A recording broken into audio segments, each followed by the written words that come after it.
But this start was 3-2 run home, two to Giancarlo Stanton, one to Aaron Judge. Those are the two guys in the Yankees lineup who really can't let them beat you and let them beat them. And then they beat him again. They beat Sagano again yesterday. He's homering off of Sagano. And yesterday, Sagano, more of more bad from him. Sagano 10-10 with a 4.64 ERA this year for the Orioles. His first only season with the ball club. Um, just a lackluster performance for him, a lackluster performance for the entire team. Zach, good morning. Thank you for joining us today. How are you? Hey, Paul, I can barely hear you. How's now? Perfect. Okay, I can never tell which one is which on the microphone. That means a lot of people probably haven't heard me. I'm set up from my dad's house, and it was a little tough getting things set up here. We had a surprise 70th birthday party last night, and I probably slept in a little too long too. But that's neither here nor there. The Orioles, Zach, they're kind of limping to the finish here.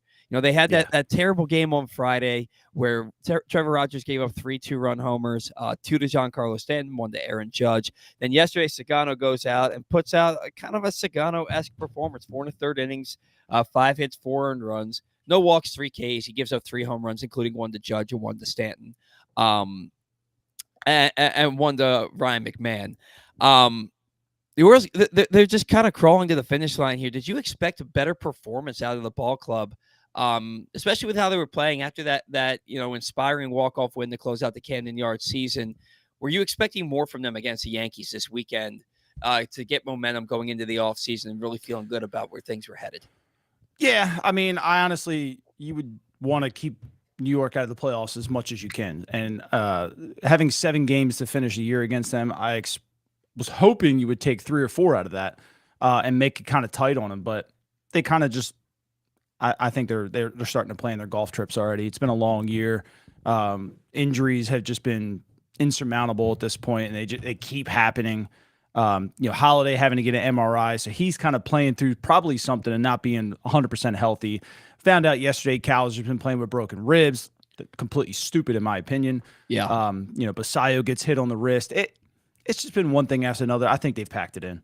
Yeah, and honestly, I didn't hear about Cowser with the broken ribs, but you saw Basayo get hit by the pitch. Then you know about Jackson Holliday's knee, and Holliday's the only everyday player that started the season with the Orioles and finished it that didn't spend time on the IL, which is absolutely insane when you think about it. O'Hearn could have been that guy. I think Laureano could have been that guy if they hadn't. No, Laureano did spend time on the IL because of the knee injury early on. Yep. But O'Hearn got traded, so it was just Jackson Holliday. Kyle Bradish is going today. We thought maybe the Orioles could take 2 out of 3 because you have Rogers going on Friday, Bradish going on Sunday.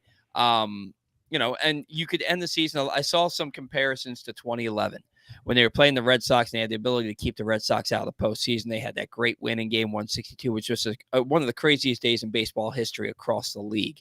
And but they haven't shown up or showed out at all.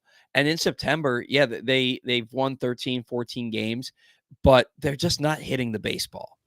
And it kind of makes me wonder, like, how much of this is on the hitting coaches? How much of this is on the players? Are these players not as good as we thought they were? I don't believe that that's the case, but a lot of these guys are going to be playing big roles on this team next year. What's your concern level for this offense? Because now we're talking a season and a half now of just not getting the job done. My concern level is pretty high because, like you said, they're just not getting the job done. And we brought John Mabry in, and I made a short about this last night. When Mabry came in, the offense kind of exploded a little bit. Now, granted, they did have Ryan O'Hearn, Laureano, and sorts of that. But since August 1st, this team's been just downright awful at the plate. They have just 2 guys hitting over 250 of runners in scoring position since August 1st. And one of those is Jeremiah Jackson. Yeah. That's it. Gunnar was okay. Gunnar was 273.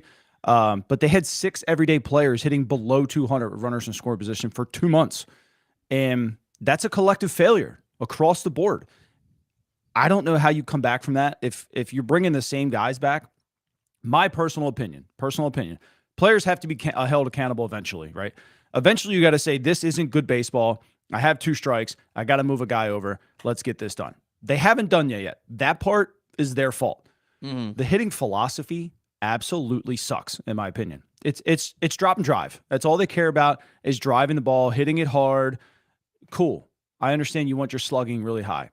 It's not working. It's just not working. It's working for some teams around the league.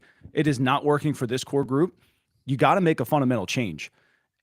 Are they going to? I don't know. I think Michael Elias believes that he can win with this philosophy. So he brings in guys that hit like or teach that. I'm not a fan of it because, like you said, it's been a year and a half and it hasn't worked. You look at, I mean, they got 3 hits yesterday. They got Right. 3 hits. The only run score was on a Mayo home run in the 8th inning. The highest OPS in the lineup last night was 782 for Gunnar Henderson. I mean, if you look at the Yankees, and the Yankees scored more runs than anybody in baseball by I think the next closest team was like 40 some odd runs behind them. They have 1, 2, 3, 4, 5, 6 guys in their lineup with an OPS above 800. Yep. Aaron Judge at 1149. They had Bellinger at 815, Stanton at 946, Grisham at 814, Rice at 822, Chisholm at 815. Like, the Orioles don't have a Jazz Chisholm. I think is just. I don't think he's a great hitter. I don't think he's a great hitter. I don't think Trent Grisham is a great hitter. I mean, these guys are hitting 236, 243, but they have a higher OPS than anybody on the Baltimore Orioles. Right. It's. There's nobody in we've talked about this at length on this show that every hitter has regressed. And and some of that I'll acknowledge has to do with spending a lot of time on the IL, but why are these guys getting so hurt all the time? And I get it that some of this stuff is fluke stuff, like broken ribs or not. I think Cowser strikes out way too much, but you can't deny the fact that how can you even swing a bat with 2 broken ribs? Yeah. I broke ribs before. I couldn't even poop. Like, it hurt that bad. To just take a deep breath. How can you swing a bat? Right. Like, if Adley Rutschman spends 2 months on the IL for a pulled oblique, how can you swing with broken ribs? Broken compared to an oblique. Like, let's weigh that together here. One guy misses 2 months for a pull, and another guy plays during broken ribs. It's essentially the same injury almost, right? It should almost take about the same amount of time. Right. That's a failure on the organization. If he hid that, that's on him. But I don't understand how you think that it's okay, even if he says he can play, how you think that's okay. I understand you probably can't hurt them anymore, but you probably can. Yeah, I don't know how you one more time. I mean, I don't know.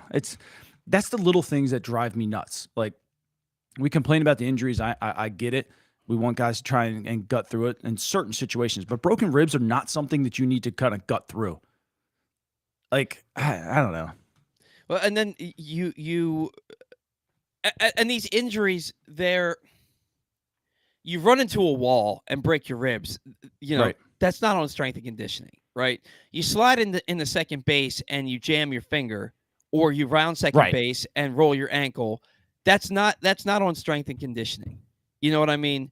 Yep. But why is Adley straining both obliques during the season? Within a span of a week. Yeah, it was more than that, right? Like was it? Okay. He did it at the beginning of June, then he came back and he played for like a month, and then he did it again. But it was really close together. What are these guys doing in the off season? Because Gunnar had the issue with his back at the beginning. Or was it what? It was his oblique. He did the oblique thing right when he was in spring training, and he stretched for that ball that he caught, and then he missed the rest of spring training. He missed the first 6 games of the year. Westberg slept on a sofa bed wrong and hurt his lower back. Tyler O'Neill, just general soreness. How many games did O'Neill play this year? It was like 40, maybe? Is it even 50 games? I think so. Let's see. 53 games. You got 53 games out of Tyler O'Neill, who hit 198. He was hitting 198 with a 688 OPS. The dude is 4 for 26 since August 1st on fastballs. Right. That's what I'm pulling up right now. It's kind of why I'm looking off screen. But Yeah, since August 1st, this team cannot hit a fastball. No, Why? it's I don't understand it. I don't understand. And you look at these guys, Jackson Holiday, he's going to be here. 242 with a 691 OPS. Tyler O'Neill, he's going to be here because you have no choice but for him to be here. 198, 688. Colton Cowser, 198, 662. Samuel Basayo, 165, 559. Kobe Mayo, 219, 694. And it took an insanely hot September for Mayo to even get his numbers there. You know, like you see some of this stuff, and a lot of guys will struggle with their first cup of coffee. Samuel Basayo is no different. We expect that he'll come back and, probably make a run at Rookie of the Year next year. Dylan Beavers, great start, kind of a tougher finish, but especially when you looked at 0 for 4 with 3 strikeouts yesterday, hitting 231. But he gets on base a lot. He's showing a little bit of power. He plays okay defense out there. I think that the defensive shortcomings for Beavers were a little overstated. They were some bonehead plays in there, but I think overall he's done a fine job out there. Yeah. But you know that these guys are going to be a big part of your team. But can you trust them to get the job done? Because you've watched a lot of these guys for a year and a half now fail and fail again. Adley Rutschman is the most confounding one to me because he went from being arguably the best offensive catcher in baseball to being one of the worst hitting catchers in baseball at the drop of a hat. And I know that he got hit in the hand in June last year. He didn't get hit in the hand this year. And after that first game on opening day where he hit 2 home runs, fell off a cliff, never really seemed to get. And as soon as he did get back in June, he strained his oblique. Then he comes back. He never really puts it together. And he gets hurt again. What's going on with Rutschman? Where's the power for Henderson? Do you think Henderson came back and never fully got right? Because Henderson also, to say that he only had his A swing in 2 games, why is that the case? I don't understand how that can be the case. I haven't 100% been diagnosed, but I think I have the same injury as Henderson, and I'm going on month 9 with feeling some of the same stuff. It's some kind of little muscle right here that connects to the breastbone. I could be wrong if that's what he has, but we're going on month 9, and it's not always painful. But when you go in like certain movements, you can feel it, and your chest actually pops. Like you think you're about to have a heart attack because it gets really, really tight and then pops. Scary as hell. If that's the case, like he's probably trying to fight through this and is just not healthy 100%. He's probably at 90% like I am, but still, that affects your swing. Henderson, when I look at like where he's at in the box, his swing path, like all that stuff, it's identical to last year. Identical. Right. The only thing I saw was he's hitting the ball like maybe like I think it was like almost a 1/10 of an inch farther back in the box. That's not that big of a deal. A lot of ground balls. Right. But you would think like if you're ahead of the ball is when you're topping it, but he's later and still hitting ground balls with the same swing. So that one is it's a complete mystery. It's just a collective failure in my opinion. Yeah. I mean, you wanted to move on from the hitting coaches last year. This team hit better with those guys. Even in that struggling second half. Now, look, I know that there's plenty of hitting coaches out there that were great hitters and terrible hitting coaches, and terrible hitters and great hitting coaches. And maybe you can teach it, you just couldn't do it. There's that awful cliche: those who can't do teach. And maybe that's the case in this situation, but I still go back and I look at Cody Ashe, who had a negative WAR as a big league player, never a good hitter. I look at Tommy Joseph, negative WAR as a big league hitter, never a good hitter. Shamar Johnson never even played in the major leagues, and he only had like 1 or 2 years coaching in the minors before. Do you know their organizational hitting coach? Have you ever looked into him? No. He has a lower career batting average than I did, and he played less years. Really? I wasn't very good. I'm just going to put that out there. I wasn't very good. But this guy has a lower career batting average than me and played less years. So how do these guys get these jobs? I don't understand. How do you? Well, it's hard to leave the game. It's very hard to leave the game. So sometimes you go in. They don't make much money. I'll be completely upfront with that. I'm pretty sure like as a first time hitting coach in the minor leagues, you're making like $40,000 to $50,000. It's not a lot to take care of your family. But if you don't have much else going on, like you stay in the game. Once you're in the game for a while, coaching down in like Florida Gulf Coast League or something like that, you start to move up a little bit because you've been there. You start to kind of build the resume a little bit, but that's all it is. Like anyone could apply for these jobs and start in the Gulf Coast League or the Dominican League and then work their way up. And that's kind of the case here, but it's just like anything else in life. Like once you build a certain amount of years, people start to look at you and say, oh, you're experienced, but it doesn't necessarily always mean anything. Yeah. Well, it certainly hasn't meant anything for the Orioles because the offense has been absolutely atrocious.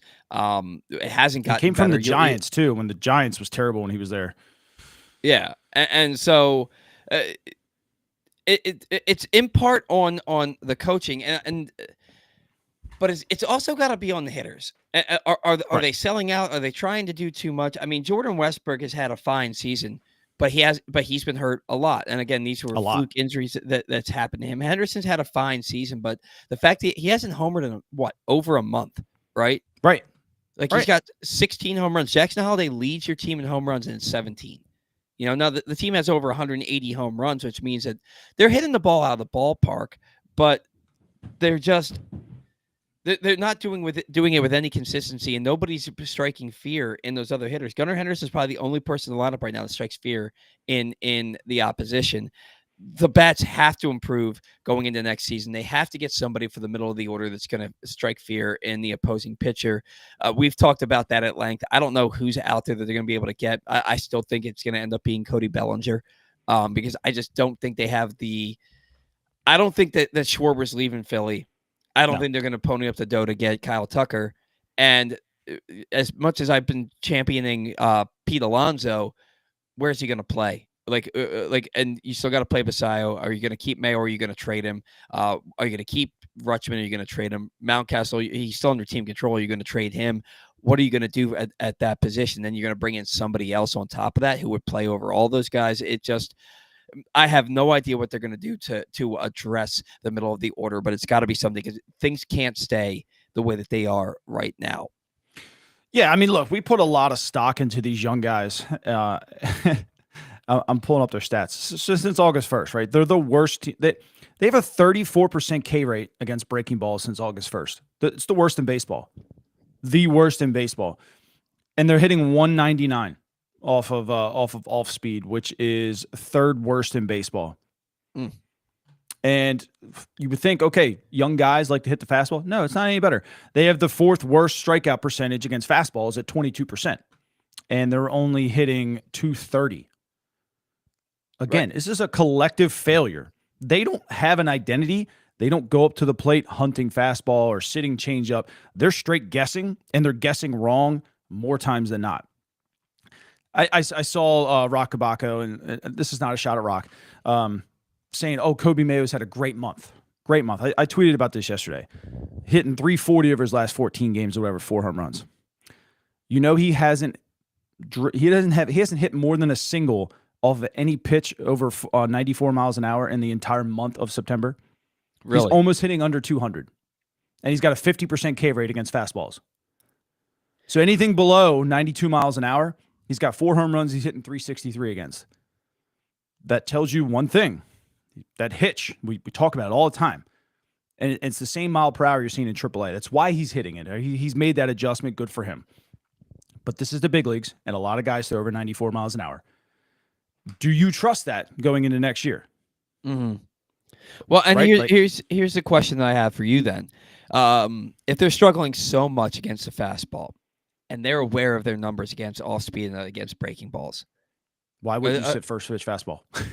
Well, yeah. Why wouldn't you sit first pitch fastball? But then on top of that, do you think that when they get into these deeper counts, are they selling out, trying to anticipate a breaking ball, and then when they're thinking that's coming, they get the fastball and they can't catch up, or they're just watching it right down the middle?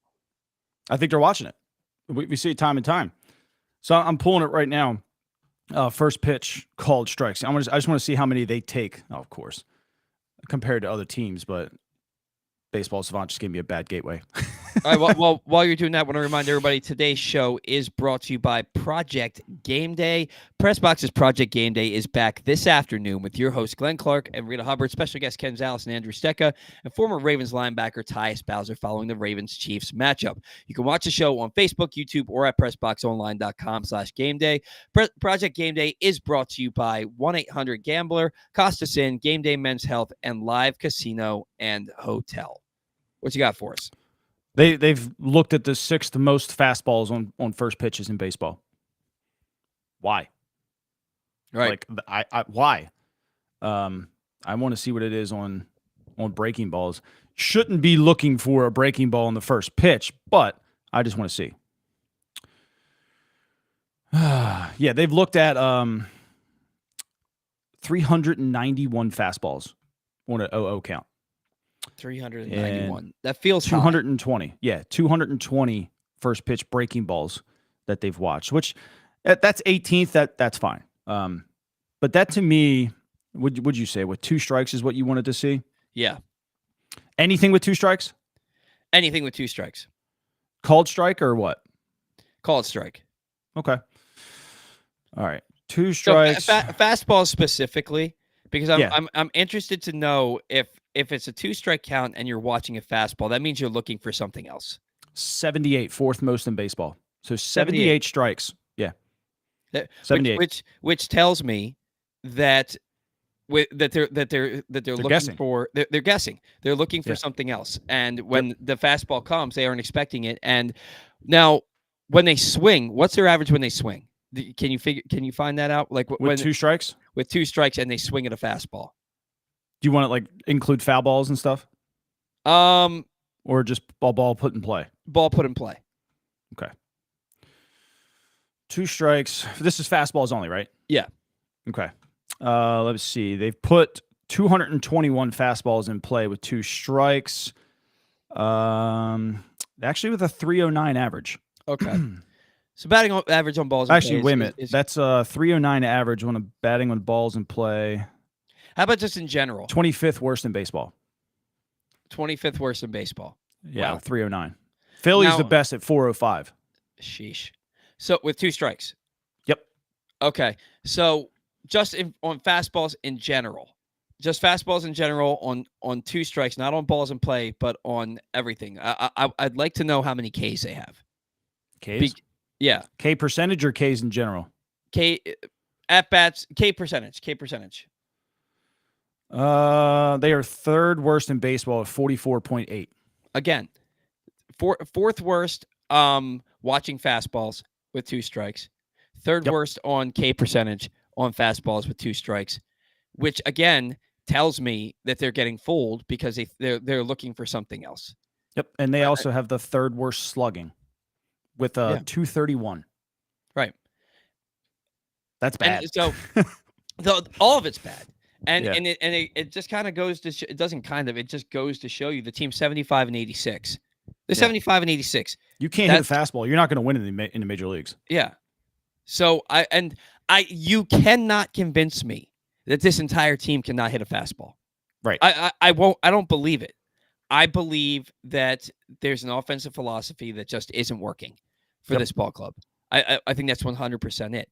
And so you mentioned him a little bit earlier. You mentioned Mike Elias a little bit earlier in the show. You and I have not spoken since we have not done a show since it came out that Elias was quietly promoted to president of baseball operations for this ball club. And now it's come out that because of that, he's looking for a new general manager for the team. One, do you believe, because I don't, do you believe that he was that this was the plan?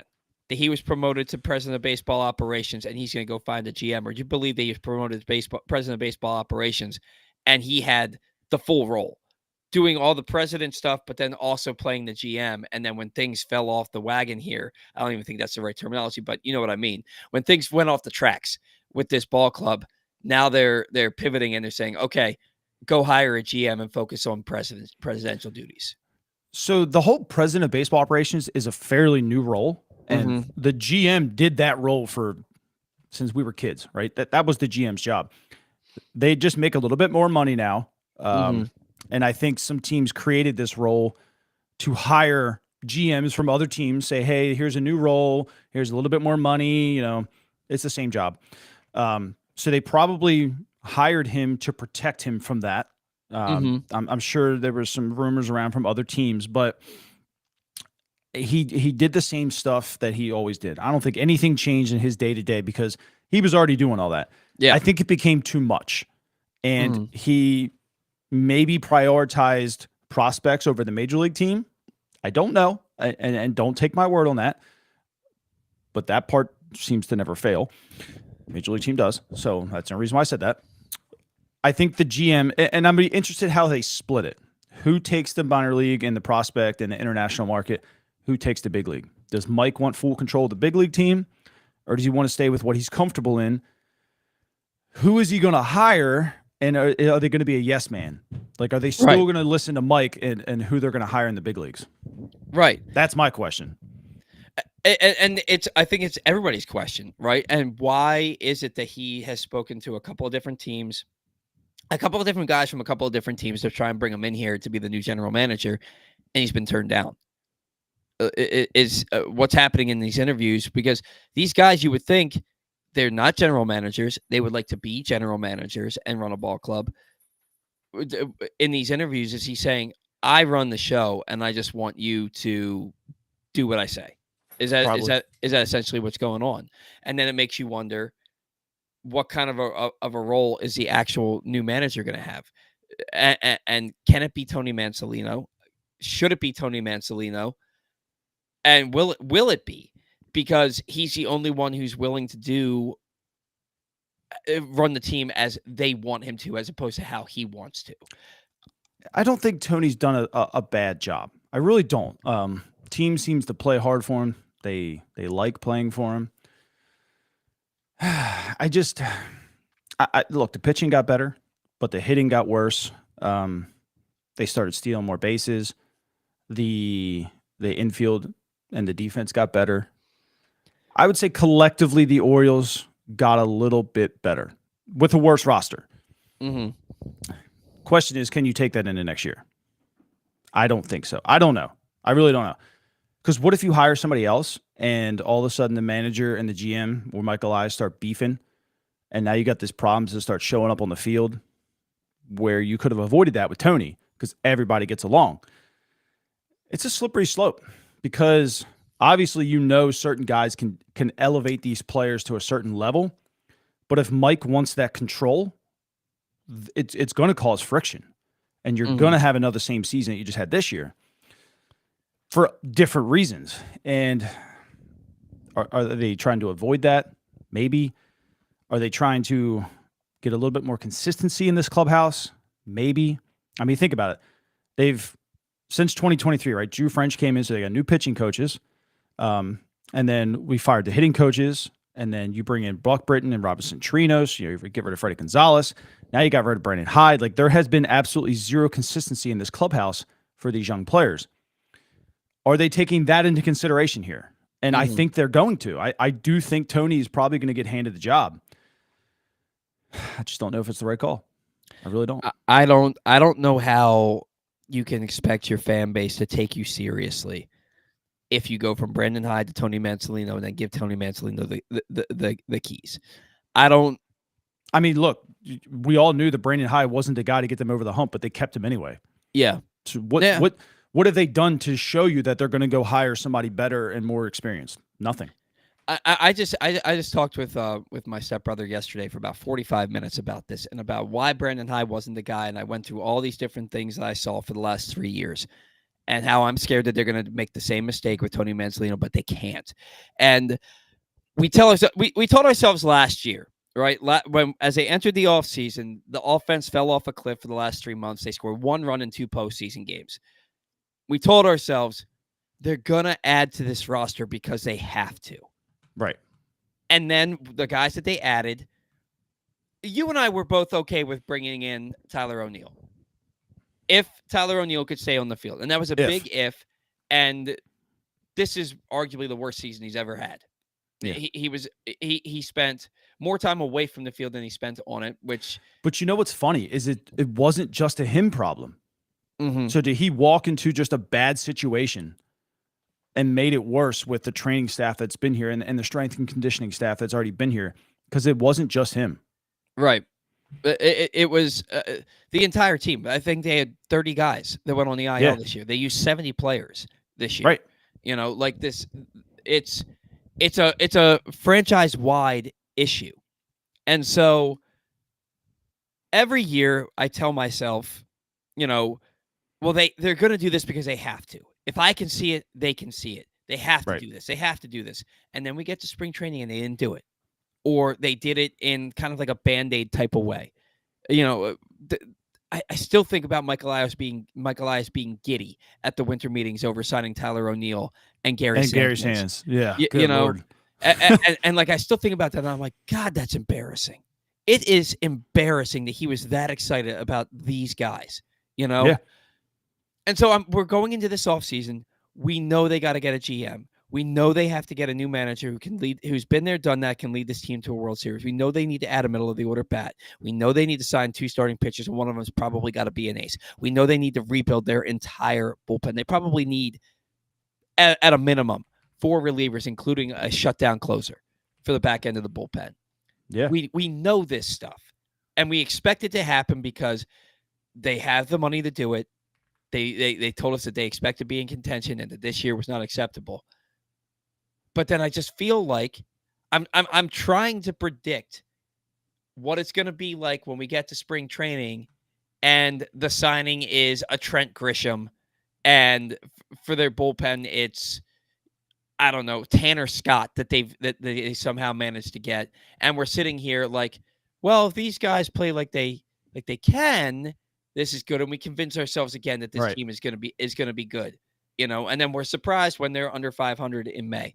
I try to be optimistic about the Orioles because I know the talent that they have, and it, to me, it's too glaringly obvious that every player on their team has taken a step backwards, and they're too good to have done that. So it's a coaching issue.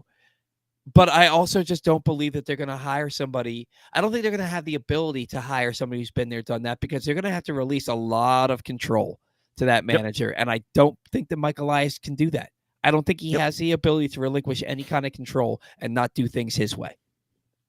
So I've looked at the second half last year, and collectively, last year's team hit better. And then I went through the same 6 players. Adley last year hit 194 in the second half, hit 208 this year. Adley got better. Cool.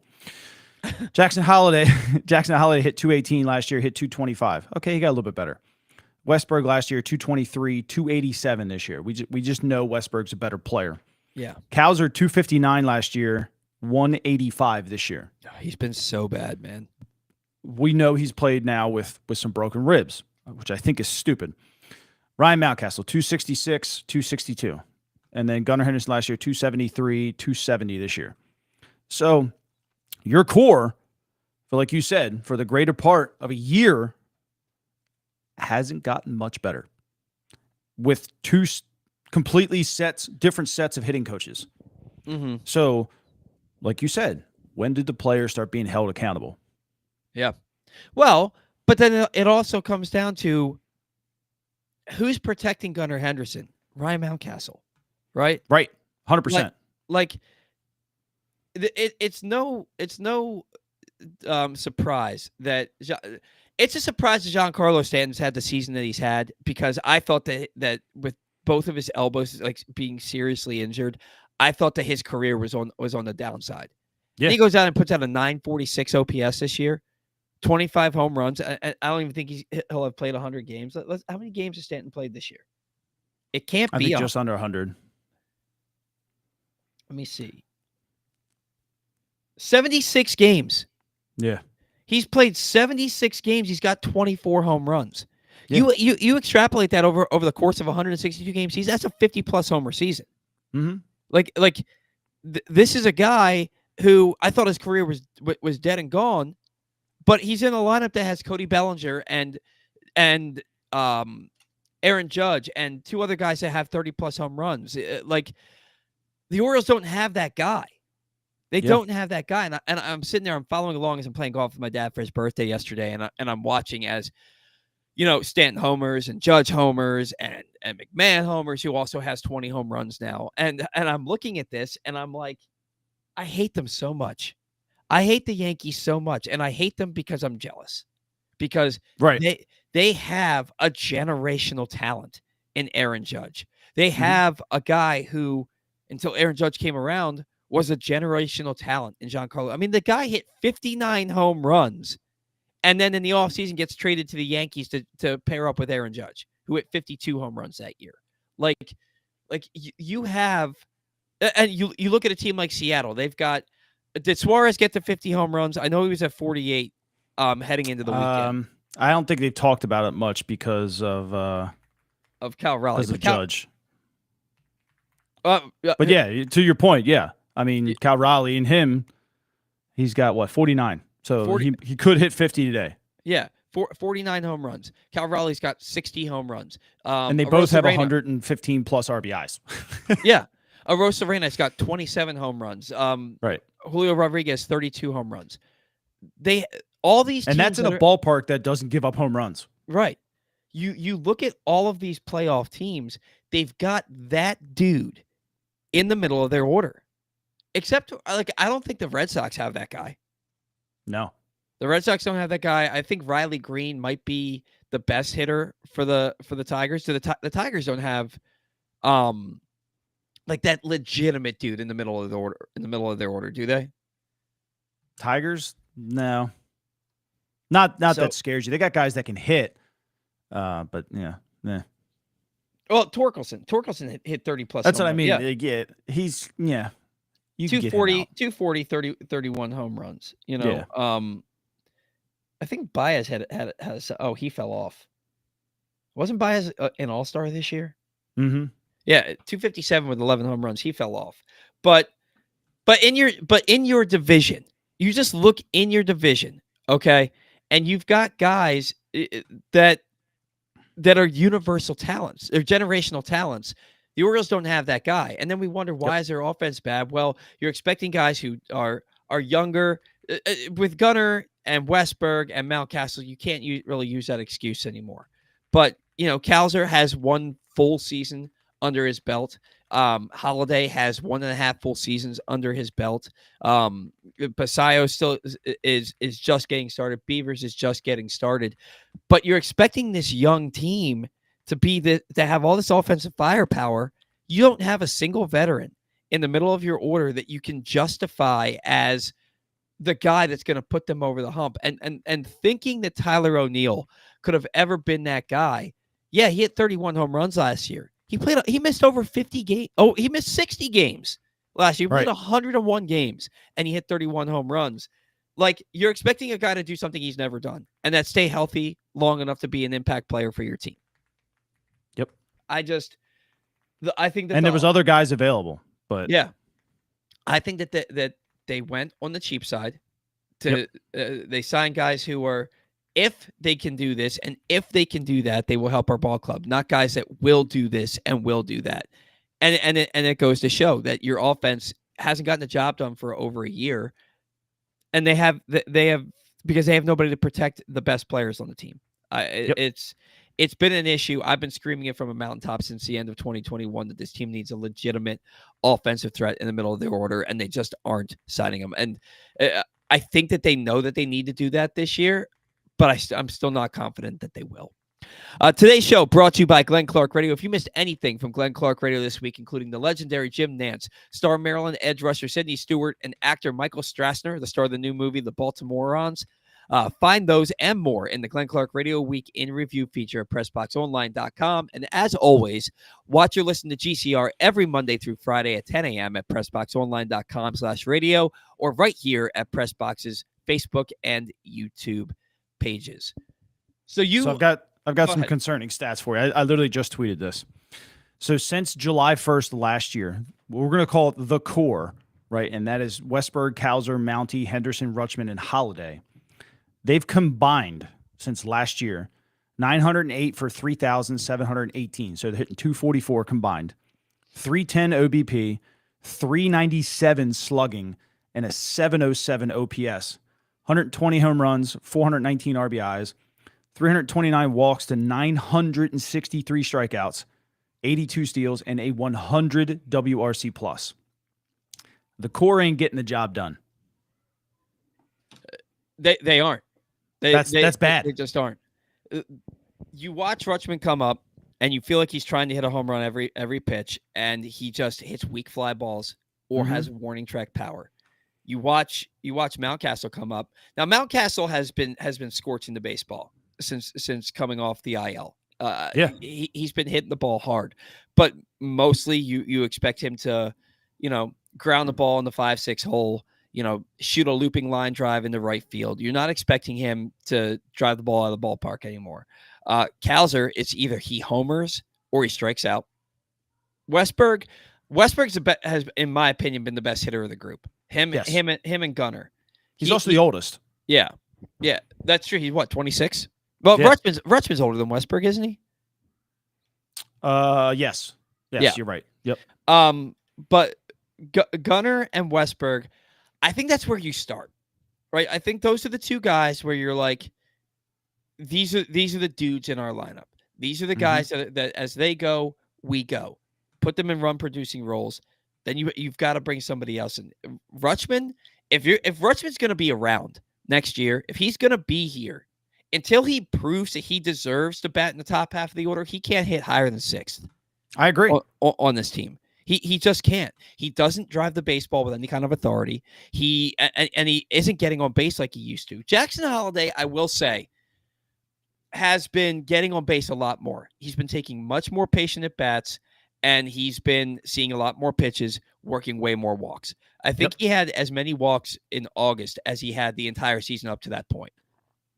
He's been a lot better, but it still doesn't excuse the fact that you've got your leadoff hitters hitting 242 with a sub 700 OPS, and the 310 on base percentage from these 6 players it's unacceptable. You want to hear something worse? No, Alex Jackson. Alex Jackson is out hitting Adley Rutschman since July 1st. That doesn't surprise me. And they had almost identical in the amount of bats. I understand Adley has been hurt, but he's got just 10 less plate appearances. Jackson's hitting 220. Adley's hitting 208. Jackson has 5 home runs. Adley has 1. Jackson has 8 RBIs. Adley has 9. Now, granted, Jackson strikes out a hell of a lot more. Not good to see, though. I mean, on base percentage, Alex is better. Slugging percentage, Alex is better. OPS, over 100 points better. And Alex Jackson's actually above 100 OPS, WRC plus. He's 112. Adley 76. I don't even know if you can go into 2026 that Adley Rutschman is your starting catcher. Yeah. At this point, he's become a backup. I firmly agree with you. And I don't know that he's going to be here anyway. They're talking about where are you gonna send him? You don't think that somebody's still going to trade for Adley Rutschman? They're going to offer you maybe a top 10 prospect, and is that worth a former number 1 overall? Like, do you just say screw it, and just trade for a prospect?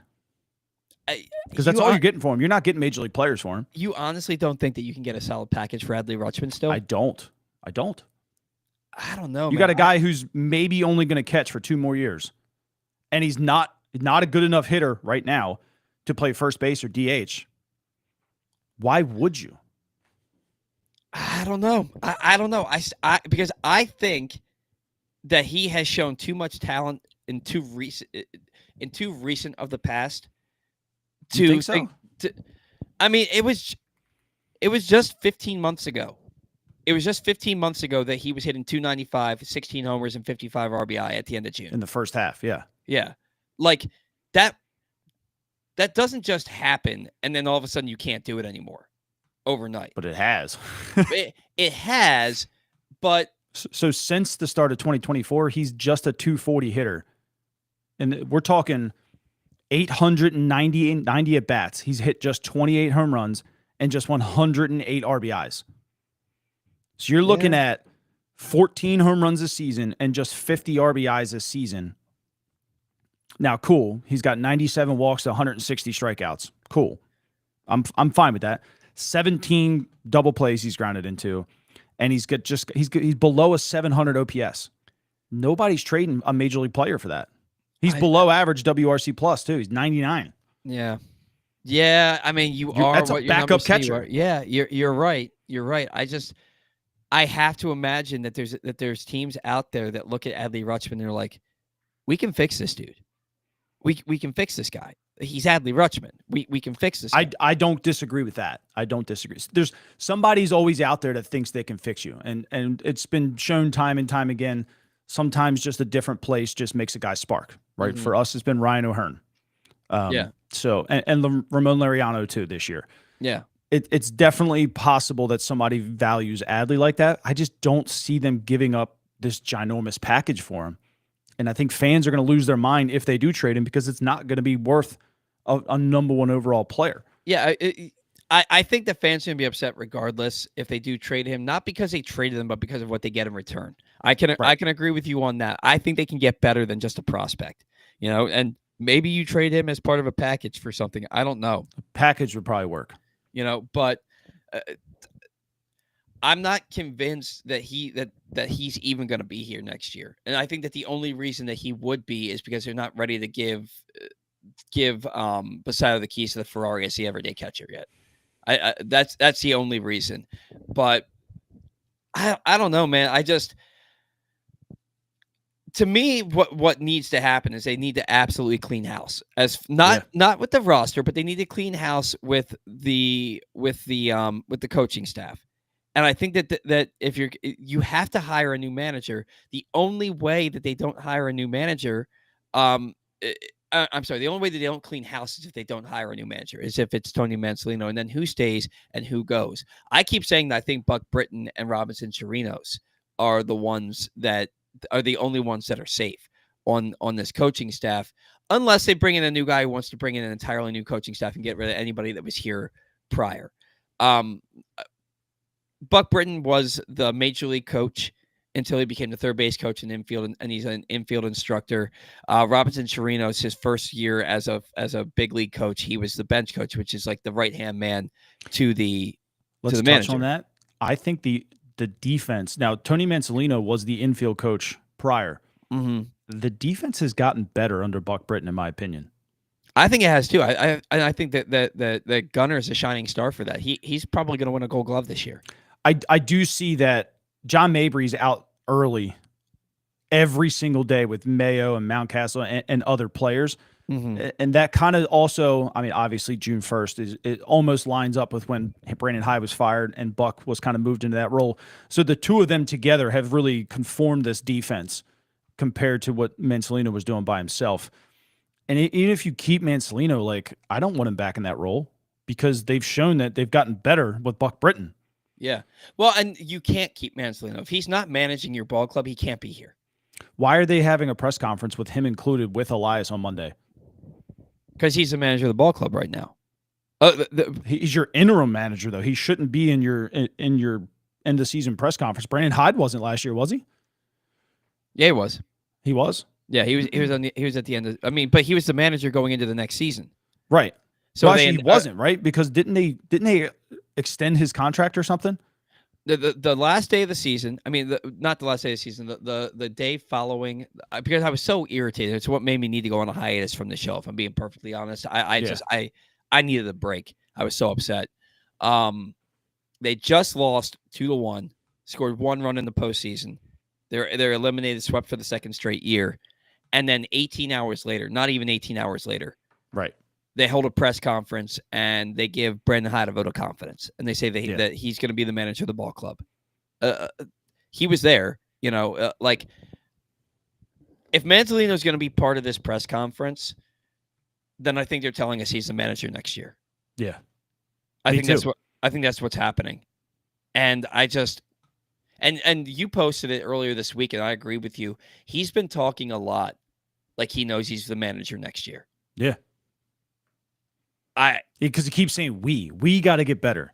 We got to do this. And I'm just like, why do you care?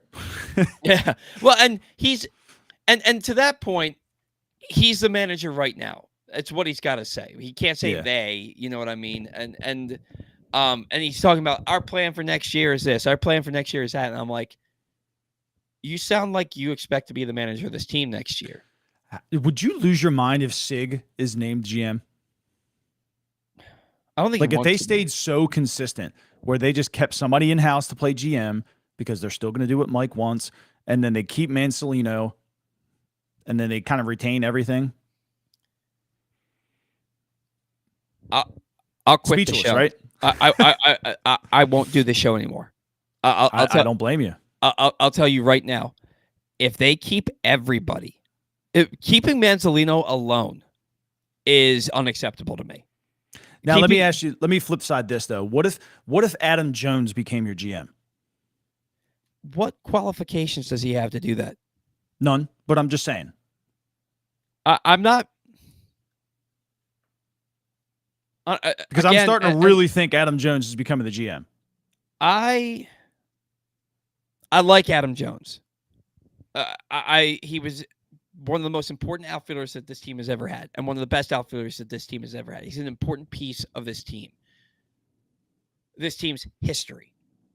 I have no problem with Adam Jones having a role with the Baltimore Orioles and working his way up. Now he's already the assistant to the GM, right? He is? Yes. That's what he was hired for, I thought. Let me double check that. I don't know, man. I don't know what. I know he has a role with the club currently. Special advisor to the general manager and community ambassador. Right. Which he does what Cal does. He shows up and he waves. Right. So and special advisor, like does that mean that maybe he's like included in certain trade talks or anything? Now, granted, he's in Spain and he's working with Team Spain as the hitting coach and whatnot. So he hasn't spent a whole lot of time in Baltimore, but do you think it's a possibility? I have to say no. You can't just say Adam Jones, everybody loves you, you're a general manager. Right. Like that's what losing franchises do, and it's nothing against Adam Jones. Like people always want. I want Cal to be the manager. Well, why? He has no experience. He hasn't managed anything. Yeah, ever. He has no experience managing a ball club. Oh, I want Adam Jones to be the manager. I don't think Cal's coached since Ryan was like before high school. Yeah. Well, I've been reading Cal's book. The only way I know that he wrote during the 97 season. And he in there basically said he had no desire to manage. Yeah. You know, you're like when you're done playing, you don't want to be on the road that much unless a lot of guys will say don't want to be on the road as much as they were when they were players. Like you spend your entire life, traveling, playing baseball. At what point do you want to spend time with your family? Right. So you're going from February to almost October, and if you win through October, you get what 3-4 months off, if that. Right, exactly. So I want to be careful when I say this because I'm an Adam Jones fan. He doesn't deserve to be the manager of this ball club, and he doesn't. Or general manager. Like people, Adam Jones should be our manager. Why? Right. Because you like him, because he was popular and he was a good player. Like that doesn't mean that he should just be handed the keys to the team. I want to see. God, I didn't know they were having a press conference with Mansolino included tomorrow. And if he's included in this press conference, I already know he's the manager next year. So apparently they put out a press release, but none of the press people for the Orioles said anything about it. But Tim Barbalace and Ryan Ripken on 105.7 are the ones who said it. So I posted the clip on TikTok, I think, of their exact words, and he is included with Mike Elias. Yeah, I just find that weird. It's basically they're telling us he's going to be the manager next year. Right. Why would you come in there and talk all this off-season stuff if you don't plan on bringing the guy back? It's just weird to me. And you're not going to go in there and say we're going to go hire a new manager while Tony Mansolino is sitting right there. They're coming in there. They're coming in there tomorrow, and unless he wants to, but that's a completely different story. Unless he's fully on board with, going back to his old role, then I guess it's not as weird. But like once you've kind of tasted it, like I don't think you want to go back, do you? Right. By the way that your head is blending into your chair, it looks like you have long hair. Which was It's with these two, right? Yeah, it was making me laugh. But anyway, I can't I'm gonna wear a imagine. wig next time for you. That would be funny. I can't imagine that Tony Manzolino is going to be part of that press conference if you're not saying we feel like he did a fine job and we're putting Right. our confidence in him to lead this team next year and all that. And that alone, it just makes me very upset.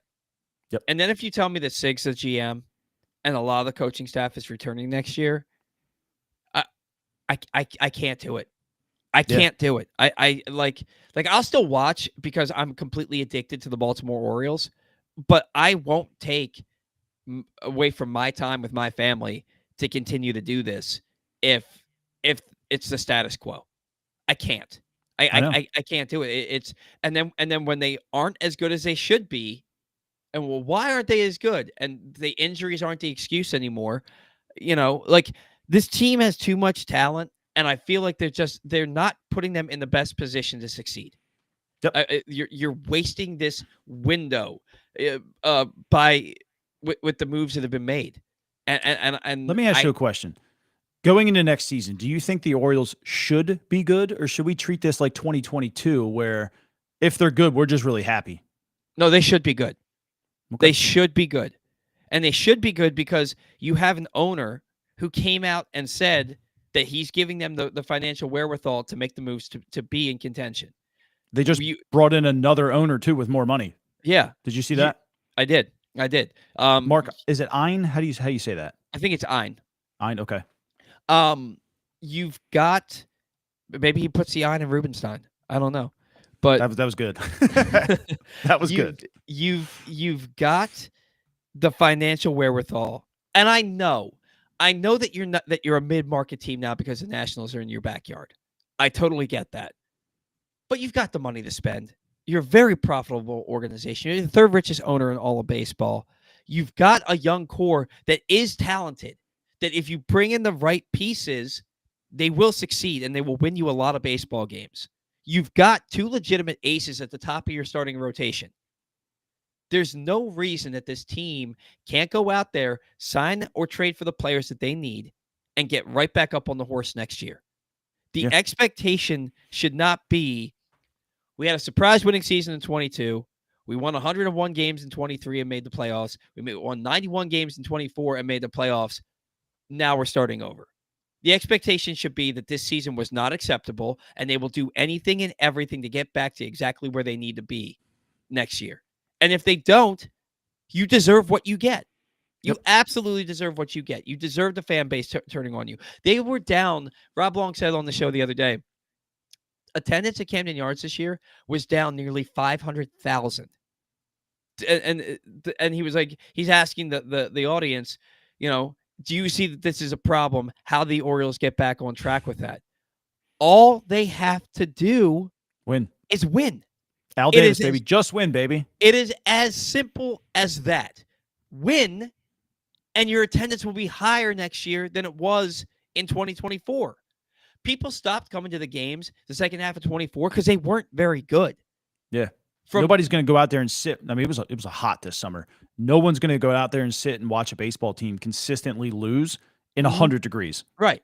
And I wouldn't be surprised to see if the attendance started to drop off from July on in 2024, because the team from July 1st on, that team was not a good baseball team.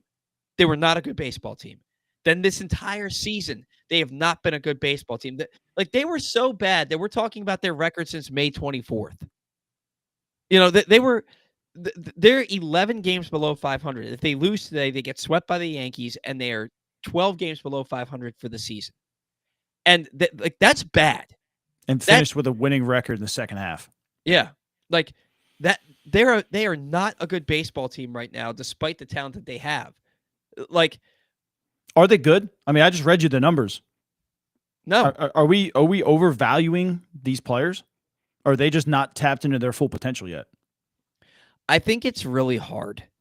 I think it's really hard to go out there like the 2023. You can make the argument that they went out there and they got so hot so early that they didn't know any better.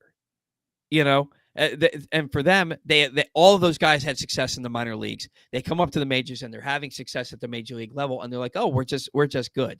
Then it starts out the same way, and then all of a sudden, the offense can't put the bat on the ball, and they're pressing because their starting rotation has lost 3 key pitchers out of it. 4 really when you lose Grayson in August. And your closer. And your closer, exactly. You like Craig Kimbrell was your closer. Like I don't think that the fact that they didn't have Kyle Bradish and Tyler Wells for most of the season. Can I ask you a serious question? Do you think Kimbrell tenure here would have been better under Manzolino than Hyde because of how Hyde used to abuse the bullpen? That's so hard to say. Yeah. That's I just feel like because Kimbrell was actually decent, and then like it just felt like once he got tired, he just got absolutely pooped on. Yeah. Brandon Hyde was abused that bullpen to the nth degree. Yeah. He was an absolutely awful manager of a pitching staff. I don't know. There have been a lot of things that I've seen. Let me take a step back from that. There have been things that I've seen that Manzolino has done where I've been like, that's kind of refreshing. But then there's Stealing also bases. Yeah, stealing bases, giving his starting pitchers a longer leash. Not going to get them when they're at 85 pitches in the 4th inning or in the 5th inning. You know what I mean? Like. But then there's been things that he just says that I'm just like, dude, like basically crapping on Kobe Mayo any chance that he gets. You know what I mean? Like,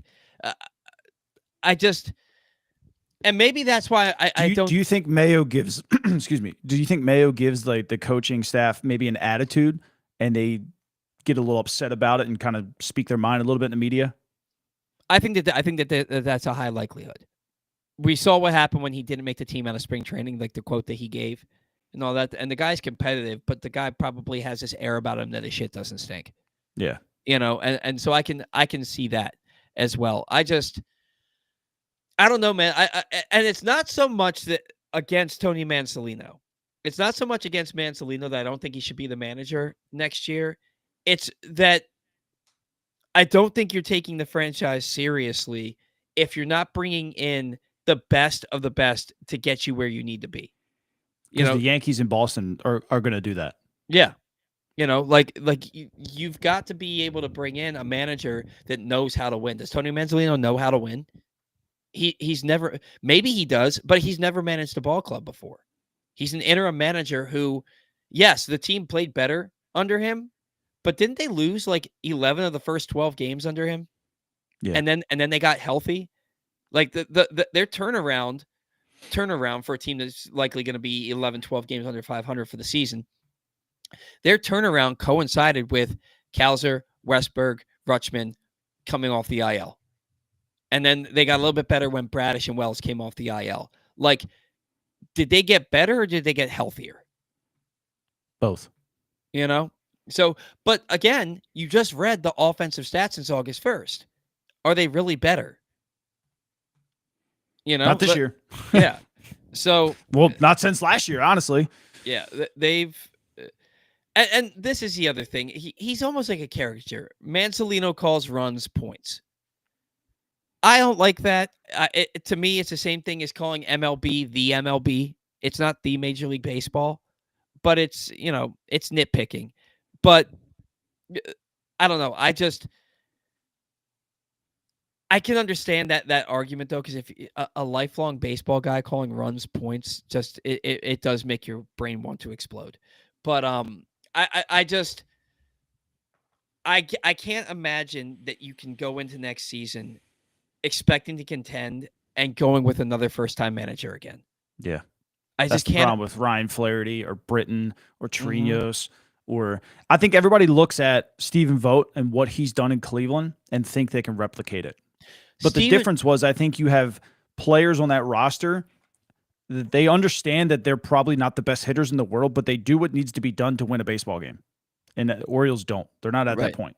Well, and the other thing is some of those guys when Vogt came in, because Vogt was their manager literally the next year after he retired. Yeah, they played with him, they knew him, and like it's different with Stephen Vogt. It's different because he already wasn't he in Oakland? But didn't he play in Cleveland for a little bit? I'm gonna find out real quick. I don't know if he did. No, he never did. Oh, it just seems he like finished in Milwaukee in 2017, but he's with Oakland. Yeah, Oakland all the way through. Started with Tampa, and then he went to Oakland. And he finished with Milwaukee. But the guy was a big league player literally the year before. He knows those guys. They've played against him. Some of them probably played with him. I look at Stephen Vogt completely differently because he had big league success. Yeah. He had like Brandon and Buck Showalter was never, he was a good player. He was just overshadowed playing in Oakland, honestly. Yeah. But Buck Showalter never had big league success. Billy Martin never had big league success. Right. Earl Weaver never had big league success. But I think it's a little bit different now. I think it's a little bit different to have a guy like Stephen Vogt come in as opposed to a guy like a Brandon Hyde or Tony. Where the hell did Tony Manzolino even come from? And he was our third base coach for a while. Before that, who the hell was he with? But he was a terrible third base coach. I know. He was a terrible third base coach. And it's like, you're not even that good at that job, and now you're expected to manage this ball club. And now that I know he's been in this press conference tomorrow, unless he's legitimately said maybe they're moving him into a front office role. Other than that, I didn't realize that he was only 43 years old. Yeah, he's a young. He looks older because he's got gray hair. He got drafted 5 years before him. What the hell? he's a young guy. I had no idea. I don't think that Tony Manzolino can be the manager of this ball club, but I think he's going to be. Originally got hired by the Indians as the hitting coach for the Mahoning Valley Scrappers. So I probably played against this guy. And then he was a minor league coach. Cleveland brought him up in 2020 as the third base coach. Okay. And then he was their acting manager when Terry Francona had to step away. Okay. Oh, no. So Sandy Alomar filled in, and then he filled in for Sandy Alomar as the backbench coach. And then we hired him in 2020 as the third base coach. Okay. So, yeah. He's been with Cleveland pretty much his whole time. Yeah. I'm just upset, man. I like knowing that he's going to be at that press conference tomorrow. It tells me that he's a manager next year. Yeah. And they keep talking about on 105.7, does he deserve to be the manager next year? Which Rob's close to the team. I think Rob knows he's going to be the manager next year. And I now it's well, Ripken's saying it too, Ryan. So yeah, I just because Tim asked him, he's like, "Do you think he has a chance?" And he's like, "Oh yeah, I definitely do." And I'm like, I mean, that was really quick. Yeah, and I like Ryan. I do. He's so happy-go-lucky about the team, though. You know what I mean? I'm overly optimistic myself. I've been accused of it plenty of times, but he does beat me. Yeah, and that's fine. The Orioles are okay thing last year when they clearly weren't. That got under some people's skin, mine included. But it's whatever because Ryan's a nice guy and I like Ryan. You know what I mean? But he's gonna give that guy a vote of confidence because he's with the team right now. I know now that Tony Manzolino is going to be the manager of the ball club because he's in that press conference tomorrow. There's not a doubt. You're not having the guy be in a press conference with you and then firing him. Right. It's not going to happen. And you're not doing a public firing. That's not going to happen either. So Tony Manzolino is the manager of the 2026 Baltimore Orioles. I'm announcing it here because I know it's going to happen. And look, and Ryan talked about it when him and Tim brought it up on the station. I completely agree with him. It comes down to the consistency factor. And I think this team wants some kind of consistency somewhere. I just don't know if it's the right move. I really don't. I don't think it is the right move. And I'll know it's not the right move if the entire coaching staff is back. If the entire coaching staff is back, I will never do a baseball show again. Won't do it. Won't do it. There's zero reason for me to bring the hitting coaches back at least. Drew French, whatever. I can be okay with Drew French. I can be okay with he's Drew done French. okay. Yeah, I can be okay with Britton and Chirinos. I think that Britton and Chirinos are like Chirinos. It's his first year and he's a bench coach. You know what I Yeah. mean?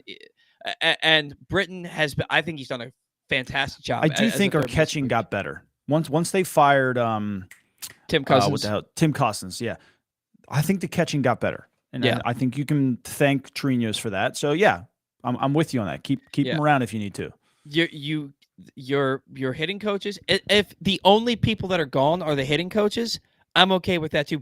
Why do Yeah. you need an offensive strategist, a hitting coach, an assistant hitting coach, an assistant to the regional manager, or the assistant hitting coach? Like, why do you need all those guys? I'll be completely honest with you. I think it comes down to throwing BP. So they have a couple guys there that throw BP and they just give them a title. Yeah. Well, I don't know if you got to get rid of the hitting coaches. They cannot be here next year. If they are, like they just can't be. I got to do a bunch of reads and we have to get out of here at a reasonable time because they've got other shows today. So I won't say funny story, but true story. We got our wires crossed. Last week's show, Press Box thought my show was going to be on Saturday. I thought my show was going to be on Sunday, so we did the show on Sunday and booted their fantasy coverage off by accident. So this week we gotta be sure that we're out of here at a reasonable time because they got stuff coming on at noon. So today's show brought to you by Game Day Men's Health. If you're feeling sluggish, unfocused, or not like yourself, it could be low testosterone. At Game Day Men's Health, they specialize in testosterone replacement therapy to help men boost energy, improve mood, and regain confidence. Our treatments, including testosterone cypionate, are safe, natural, and tailored to fit your lifestyle with weekly injections or pellet therapy. There's 3 locations that you can contact Game Day Men's Health. Owings Mills at 443-264-4454, Columbia at 443-266-3505, or Frederick at 240-931-3717, or simply visit GameDayMen'sHealth.com and ask them about a complimentary testosterone test. Also, 2025 Navy football single game tickets are on sale now. Don't miss the exciting home game schedule this year. The games feature exciting American Athletic Conference matchups, including the Commander-in-Chief rival Air Force on Saturday, October 4th. That's this coming Saturday. So go out and get your tickets now. In your heart of hearts, what is your expectation for this offseason? What do you think this team is going to go out and do? My heart of heart, because I'm a homer, thinks that they're going to go out and spend a hell of a lot of money and hire a good manager and find a good GM. But my brain's telling me stop being an idiot. So I really don't know. I'm a homer. I like to think that they realize that this is a golden opportunity with the players that are here. But the more I dive into the numbers, maybe they're just like, well, it's just not working out. And why should I spend the money right now? And I don't know. I really don't know.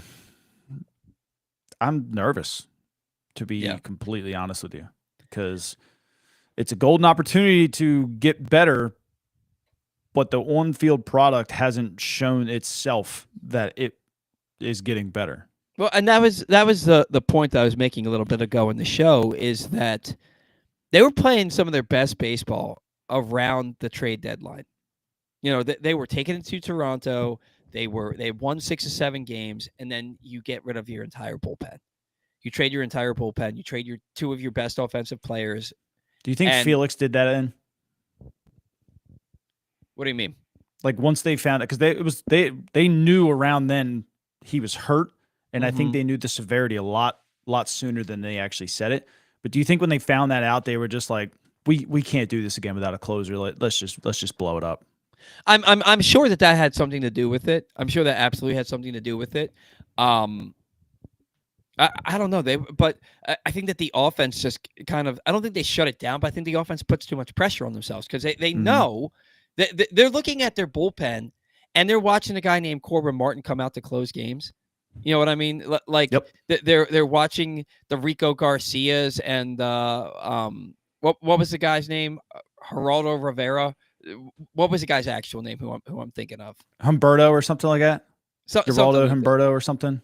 Yeah, and they're watching these guys. There's so many guys. I don't remember all their names. Right, but they're looking at it and they're like, we're gonna have to score 8 runs a game to win these ball games because no lead is going to be safe, and I think that puts a lot of pressure on your offense. So it doesn't surprise me that as soon as the bullpen gets traded away, that the offense like literally trade deadline July 31st. Offense has been on a downward spin since August 1st because they had no bullpen to protect any leads, and the starting pitching's been fine, but it doesn't matter because as soon as you get to the bullpen, you're probably not going to win that ball game. Lost a lot of games late after August 1st, and I think the offense has just been pressing. So I think that they know what they have to do. But the fact that, man, you ruined my day. The fact that Tony Mansolino is going to be at that press conference tomorrow tells me that he is the manager of the 2026 Baltimore Orioles. And already that's the first thing they had to do this offseason was get a new manager. And I think they've already screwed it up. And so it takes away my confidence. Well, you can't even hire a manager until you hire a GM. You know what I mean? Like that who's going to come in and want to be a GM to a guy that they can't hire? Right. And that's the thing. Like, they've got to hire a GM who and then is going to hire a manager who then is going to hire a new coaching staff. Well, our lives are going to be a lot easier if we just keep the manager here that we've already got and we keep most of the coaching staff that we've already got. So I'm upset and I don't want to talk about it anymore. I want to talk about the Ravens. Today's show has been brought to you by the latest edition of the Press Box print issue, which is available now. On the cover, Bo Smolka profiles Ravens running back Derrick Henry and how his success after 30, despite the fumbles, has proved he's a unicorn at the position. Also inside, we profile college football players from the teams all across the state. You can find the new issue all throughout the region, including at 60 Royal Farm stores, and you can read it all at PressBoxOnline.com. During football season, Zach, we always close things out talking about the Ravens. I don't think they got a chance to win today. Let me take a step back from that. Is Ronnie Stanley playing today? Yeah. Because I know that he didn't practice all week. I think him and Van Noy came back the last day. Okay. So if Ronnie Stanley's playing today, the Ravens got a chance. If they had a new left tackle playing today, they don't have a chance. I still don't think they have a chance. I think Chris Jones is absolutely going to eat up Falalele and Rosengarten, and it's going to be hell. They played one of the worst games I've ever seen in the Lamar Jackson era on Monday, and they still scored 30 points. You know, and now look, that last touchdown came in garbage time. It probably could have been a game if Derrick Henry doesn't fumble in the fourth quarter there. I expect the game to be competitive, but I don't know how you can have the defensive performance you had on Monday, correct that in 6 days, and then go up and face a Chiefs team that is also trying to not start 1-3. And there's been the 3 straight Super Bowls. Here's the problem. Lamar Jackson is going to play like Superman. They're going to rely on him to play like Superman. But people who have that kind of pressure on them every single snap eventually fail. He's going to turn the ball over today. Because either he's going to try to do too much because nothing else around him is working, a la the offensive line, and the defense sucks and he knows it. He's going to make a mistake today, and people are going to look back and say he can't win a big one. But he is going to be solely responsible to do everything today. Mm-hmm. And that's a failure on the team's part for not putting a good line in front of him. When did Josh Allen start getting better? When Buffalo became the best offensive line in football. Excuse me. People want to say that, oh, Josh Allen's doing this and Joe Brady's doing this with Josh Allen. Josh Allen has the best offensive line in football. It's very easy when you have a clean pocket every single freaking time. Mm-hmm. Now, Josh Allen's very athletic, and he's a great player. When he moves the pocket around and he scrambles, he can hit those throws. Lamar Jackson can do the same thing. The difference is Lamar Jackson never has a clean pocket to throw the ball that often. Mm-hmm. It's a organizational failure to invest in other positions other than the trenches. The trenches win you football games, and they are not doing enough. I shouldn't say not enough because they're putting a lot of draft capital into the defensive line and it just ain't working. But the offensive line, you're not doing enough other than Rosengarten, who's playing okay. Rodgers been decent, but they're not doing enough to make Lamar Jackson be a superstar. Well, and that's the thing. He's the highest rated quarterback in the NFL this year and of all time. 10 touchdowns total, no turnovers. You know, knock on wood. He's doing that running for his life. Yeah. For me, the concern is on the defensive side of things. I think the offense can hang with anybody. On the defensive side of things, Matabike, they still haven't told us what the neck issue is. We just know that he's been put on IR. And the Athletic released an article that it could be longer than the 4 games that he has to miss, right? And then the rumors that I'm hearing is that he may be ready for the playoffs. Have you heard any rumors about what it is? Because the only rumor I saw was degenerative spine issue, but That's what Peyton Manning had. Yeah, and remember that surgery he had and he missed the whole season. Yeah, so I don't know what's going on with him, but not having Matabike, Travis Jones was hurt last week. And you said they've invested a lot of draft capital into the defensive line and pass rushers. Why can't they develop a pass rusher? Mike Green looked bad last week. Mike Green looked dominant in the first couple, like that first quarter of Buffalo. Mm-hmm. And then it was like all this, because Josh Allen got around him once or twice. And then it was like, hey, don't let guys get around you. Worry about your pass rush lane rather than getting to the quarterback. And now it's just like he pushes, and Owe does this all the time. He pushes and stops. Why are we worried about Jared Goff taking off? Right. The dude might be the second he might be as fast as Ryan Mountcastle. Right. Go get the damn quarterback. Don't worry about pass rush lane. Right. It's just it's stupid stuff. They aren't getting to the quarterback. They could do nothing to stop the run last week. And if you're not going to be able to stop the run today, Kansas City's going to keep the ball all day long. And they don't have a good running game at all. Yeah. If they run for 100 yards today, you absolutely have to fire the defensive coordinator. Yeah, absolutely.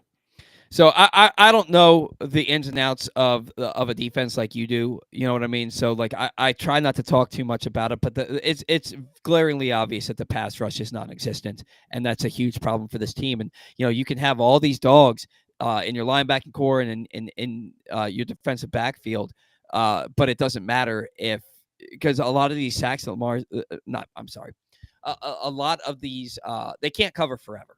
Essentially. So if you're not getting to the quarterback, you have a bunch of defensive backs running all over the field that are getting tired and they're just getting beat because they can't cover for 6, 7, 8 seconds. Mm-hmm. You know what I mean? That's a huge issue. And the fact that you have all these guys that are supposed to be really great defenders, it doesn't matter if you have nobody that can get to the quarterback. And that was proven on Monday. Yeah. So prediction for the game today. Ravens lose 34-31. I say that the Ravens lose 31-28. And I think Tyler Loop misses a kick. Don't know where, but I think I'm gonna throw my chair through a window if that dude misses a kick. Yeah. I'm sick and tired of bad special teams play. Now, granted, it's horrible across the NFL, but still, I'm just tired of it. I mean, how many kicks have they taken a penalty on where he either kicked it out of bounds or didn't land it in the landing zone? Is it 6 now? 5, 6? I think 2. No, he had the one that you could. He's had at least one every week. Yeah, the one you could tell they told him to try to kick it short and let it bounce, and it just missed. I'm okay with that. When the one's going out of bounds kind of pissed me off. Mm-hmm. I think he's had 2 that went out of bounds. I don't remember the short ones though. The one short one you could tell they told him to try to kick it short. They're trying to manipulate these rules, and it's very hard to tell a kicker like, "Hey, land it right here." Right. You almost have to hit it perfectly, and when you don't, obviously it's short. He's had at least one each game, and he had multiple against Detroit. And I think you can tell they're trying to manipulate the rules. They're trying anything they can. Yeah. So, anything else you got for us before we get out of here today? I was looking something up. Oh yeah. So I don't even know why this popped in my mind. So last year I went and looked at the Orioles scoring 5 or more runs in a game. They were 66-9. 880 winning percentage last year. It was great. This year they've only done it 59 times, and they're 44-5 or 15. So 746 winning percentage. So that says the bullpen got worse. You would think. You would think. And the offense got worse. But the number of times last year they scored 3 runs or less, they did it 63 times. They were 11-52 with a 175 winning percentage, meaning that if they don't score, they didn't win. But somehow this year, they were 18-61. They did it 79 times, so the offense obviously was much worse, but they won more games. Mm-hmm. So what was really the problem this year, the pitching or the hitting? Because obviously the pitching held 3-run. They only scored 3 runs or less, and they won 18 times, which is more than last year. The first part of this season, you and I talked about on the show a lot that the offense was a huge issue with this team. The offense. I think it was worse than pitching this year. Yeah, it was a bigger issue. They got shut out 16 times, mm-hmm. and that's and they have 1 game left. They have 1 game left. They were shut out 16 times this year. That's a lot of shutouts. That's a lot of times. I actually want to see how much that compares to the last 2 years combined. We'll go back to 2022 and see how many times it's happened. Hurry up. Because I'm interested, because it felt like it didn't happen that often prior. Right. I don't remember a season where they were shut out that many times in the last 5 years. Right. I don't. It's fetching results right now, because 2022 might be too long, but we'll see what it comes up with eventually. Because I'm really interested now that you said that, because this year was bad. Maybe I shouldn't have did 2022. Let's do 2023. All right. Oh, it's still fetching. I broke StatHead. Ugh. Anyway, yeah. I mean, back to the Ravens for a minute. I don't know. I just think they overthink. They try to oversimplify things too much, and it just fails collectively on the defense. Like you're too worried about guys getting outside of you, so it's like, hey, let's push a little bit, and then it sucks. And then like the linebackers are the huge problem. God, they're terrible. I mean, how many times did we watch Roquan Smith get pushed back 8 yards off the ball? Like that was bad. Yeah, he gave up zero effort. He was terrible last week. They looked like they didn't want to be there. Yeah, they looked like they didn't want to be there. The only chance that I'm giving them today, because we're talking about the Ravens like they're suddenly a bad team, and I don't think they're a bad team, and I don't think the defense is as bad as it's looked to this point. And the only chance that I'm giving them is the fact that it feels like everybody's counting them out now to win this game. It feels like it's a foregone conclusion that Kansas City is going to win. And like you said, Lamar plays the role of Superman all the time for this team. And as long as you've got Lamar Jackson, you stand a chance of winning every single game. Yeah. And so that's the only chance that I'm getting, that I'm giving them right now. Because if the defense shows up the way they did on Monday, they can't beat anybody. But they have to turn the ball or create turnovers today to win. 100%. But Andy Reid is going to outcoach, right? Andy Reid always dials up some crazy stuff we've never seen before. Steve Spagnuolo does the same thing on defense. It's an uphill battle. I think John Harbaugh's a good coach. I think it's been past time for a change. Yes. If they don't get to the Super Bowl this year, I don't see how you can bring him back next year. Yep. It's a failure. You can't have the best roster in football for 3 years and not get to a Super Bowl. Yep. You can't have a guy who's potentially should be a 4-time MVP after this season and not get to a Super Bowl. You can't do that. So I got to run. I know you got to get out of here. To all of our sponsors, thank you. Without you, we don't have a show. To all of our loyal listeners, viewers, fans, sorry we didn't get to your comments today. Without you, we 100% do not have a show. It's going to be our last show for a while. No more shows until after the World Series. Just because the Orioles aren't in the playoffs and we need a break to recharge our batteries and get amped for the off season. As soon as the World Series ends, we will have a show after that and get you pumped and ready for the off season. Until November, see ya. See ya.